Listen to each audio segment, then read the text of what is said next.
Doesn't it seem like these two are eager to team up? Right after Team USA secured the gold, Lakers fans were already speculating trades to bring Steph Curry to LA. But Steph isn't the only star generating buzz. Anthony Edwards and Kevin Durant have sparked a serious bromance. KD even gave his new little brother some tips on improving his jumper. But wait, there are two more potential super teams that could emerge from this Olympics. It might sound like a fantasy, but it's not entirely impossible. Remember in 2008, when LeBron, Dwayne Wade, and Chris Bosh plotted to join forces in Miami? Or how Steph, KD, and Andre Iguodala first bonded by winning gold at the 2010 World Cup before dominating with the Warriors? When 12 guys come together to achieve something special, it creates a unique bond. Just listen to how Chris Paul described it back in 2008. There was a group of us that played cards every single night for 35 straight days. That's when a lot of the relationships that you see were sort of forged. So, which super teams could we see forming now? First off, let's talk about Steph Curry and LeBron James. We know Warriors owner Joe Lacob made a call to try and get LeBron at the trade deadline last year. This tells us two things: Steph is totally on board with playing alongside LeBron, even before their famous night-night celebration together, and there's a chance LeBron might have been considering leaving. The Lakers are in shambles right now, despite having two of the top four players at the Olympics, LeBron being number 1, followed by Steph, then KD at a close third, and AD at number 4. AD has transformed his game by focusing less on jumpers and more on conditioning, so why aren't the Lakers dominating?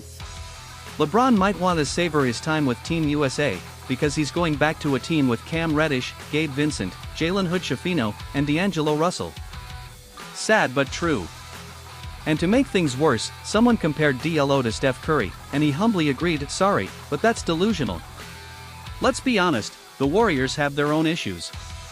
They struck out on every big name this summer, first Paul George, then Lauri Markkanen. Will Curry get impatient? No, he's a Warrior for life. But did you catch this insane quote he gave during Team USA camp? "It's always my goal to retire as a Warrior, and I'm saying that sitting in this chair right now." But life, especially in the NBA, is a wild environment, and things change quickly. Whoa! Look, I know Warriors fans might not like this, but I'm just sharing what the man said. Don't shoot the messenger. Still, it's hard to imagine Steph leaving, just like it was hard to imagine LeBron and Steph celebrating together a couple of years ago. Remember the finals from 2015 through 2018? They were bitter rivals. LeBron even put Steph's name on a tombstone at a party, and Steph mocked LeBron's workout dance at a wedding, with Kyrie Irving cracking up. Yet, here we are. So, how could they team up?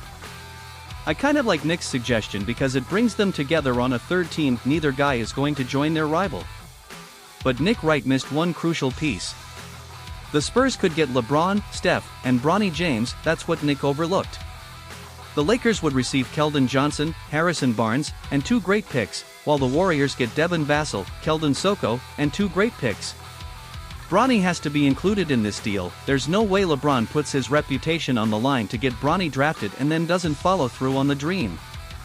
You might think that's too little for Golden State to give up Steph, but if Curry wants to team up with LeBron, it could diminish his trade value. Imagine how wild it would be to see LeBron, Steph, and Chris Paul coached by Greg Popovich. The next super team possibility is Kevin Durant and Anthony Edwards. Remember during the playoffs when Ant hit a 3 in Durant's face and trash-talked him all the way down the court? He shouted, "What did I say? What the F did I say?" KD could only smile in response. Ant on the court is like Durant on Twitter, unfiltered and fearless. This connection goes way back. KD made his NBA debut when Ant was just 6 years old, and soon after, Ant attended his first NBA game, Thunder vs. Hawks on December 23, 2008, probably a Christmas present for little Anthony Edwards. That day, KD became his idol. Fast forward to Team USA camp, where KD, recovering from an injury, had to come off the bench and play alongside Ant. It was a dream come true. Their games complement each other perfectly. But how realistic is this pairing? How much does Ant really want to play with KD? people always ask me is, okay, well, what super teams are coming out of here? Who's whispering at their dinners like we're going to team up together? Guys, Ant Edwards, he is trailing Kevin Durant around like a big brother. Like literally Ant gets off the bus with Durant before practice, like Ant is standing next to Durant. Ant cannot get enough of it. And the feeling is mutual. So, how could they team up? The most realistic option would be KD going to Minnesota. The problem is the salary cap. With the new CBA, if you're over the second apron, trades are nearly impossible to pull off. Both Phoenix and Minnesota are over that limit, so unless a third team with cap space gets involved, or they wait until someone becomes a free agent and takes less money, this super team is a tough one to form. However, the Olympics may have made players even more eager to team up with Anthony Edwards. They got a taste of how fun it is to play with him, both on and off the court. So, even if it's not KD, another All-Star might find their way to Minnesota after Gobert and KAT eventually move on.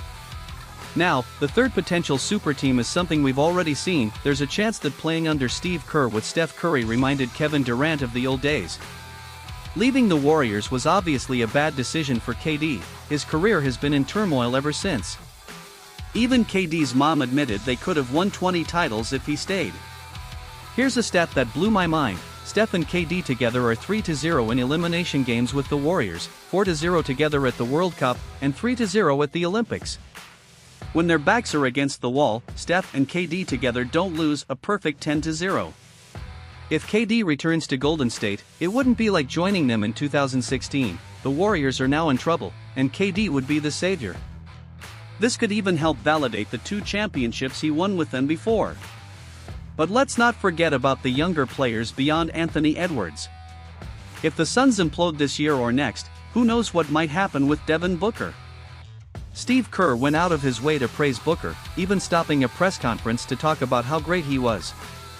And remember when I mentioned that a third team might need to get involved? Why not the Heat?